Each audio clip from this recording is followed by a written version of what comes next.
যে সংসার আমরা ভালোবাসা দিয়ে গড়ে তুলি তা অনেক সময় আমাদেরই ভুলে ধ্বংস হয়ে যায়। সবচেয়ে বড় ভুলটা হয় যখন একজন স্বামী নিজের ভুল মানতেই চান না। তিনি ভাবেন, আমি তো ঠিকই আছি, সমস্যা শুধু স্ত্রীর।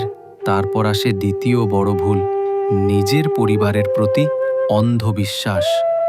তিনি কখনো ভাবেন না বাবা মা বা ভাই বোনও ভুল করতে পারে। তাই যে কোনো ঝামেলা, যে কোনো তর্ক সবই সরাসরি স্ত্রীর ওপর চাপানো হয়। স্ত্রী বারবার বোঝাতে চান, কথা বলতে চান, কিন্তু স্বামী শুনতেই চান না। বছরের বছর সেই অবহেলা জমতে জমতে স্ত্রীর ভেতরে একরাশ নীরব কষ্ট তৈরি হয়। হয়তো বাইরে থেকে দেখে মনে হয় সব ঠিক আছে, কিন্তু ভেতরে ভেতরে সেই সম্পর্কটা ফেটে যেতে থাকে। শেষ পর্যন্ত এমন একটা সময় আসে যখন দুজনের মাঝে শুধু দেওয়াল থাকে, কথা থাকে না, উষ্ণতা থাকে না।